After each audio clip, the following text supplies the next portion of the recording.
Hello and welcome back to the Beer Dog Reviews. As always, I'm Chris. Tyrion's down here somewhere. He's quiet at the moment.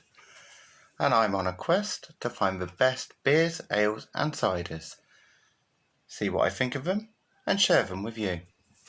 This time we're having a little look at this one. This is Birds and Bees. It's a golden summer ale. Let's have a little look at this one. So this is made by the William Brothers Brewing Company from Scotland. This one comes in at 4.3%. This is another one of my flavourly ones. So it's I would say rocks in at about £1, £1.50 for the can if you get their box set now. This is a bright golden summer ale brewed with a blend of pale and lager malts, Cascade, First Gold and Amarillo hops, and a late infusion of fresh elderflowers, fruity, aromatic and deliciously refreshing. Let's have a look at this one then. I've not tried this one. In fact, not have I just not tried this one. I've not tried anything from William Brothers before, so we'll see what it's like. It's got a wonderful design on the can wrap there. So as you'd expect, there's a bird and a couple of bees on the can. Let's see what this one is like, shall we? There we go. Let's get this one out and into a glass.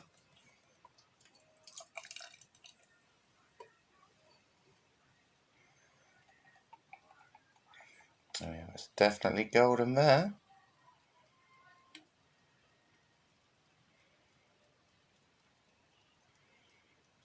And there we have it. Put the can down safely.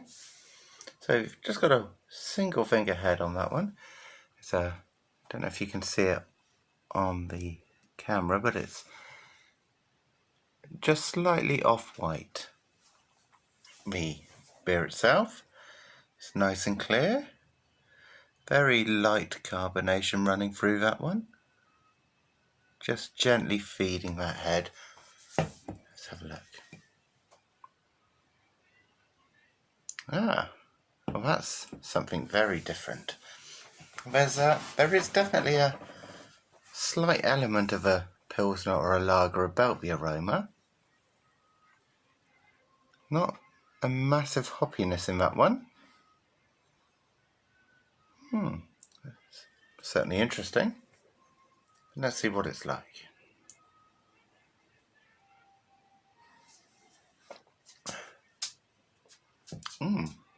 Well, that's definitely different.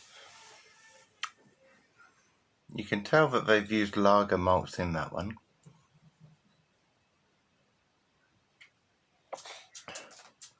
It's quite light, it's very refreshing. I could definitely see myself enjoying this sat out in the sun somewhere, preferably at a festival, watching one of my favourite bands. But yeah, that's rather nice indeed. For anyone that isn't used to drinking ales, IPAs, any sort of craft beer, if they're more used to lagers, even the good quality lagers like a Camden lager or something like that, if they're not used to a nice ale, this is definitely a way into the world of ale and craft beer, I think. It would serve as a nice easy introduction, and then you could move on to more experimental brews or something a bit different. But for me, this is very nice. It's balanced, it's refreshing. It's, well, frankly, it's a stonking brew, that one. So if you've enjoyed this one, don't forget to like down there somewhere, comment and subscribe, recommend me some beers, and cheers to you all.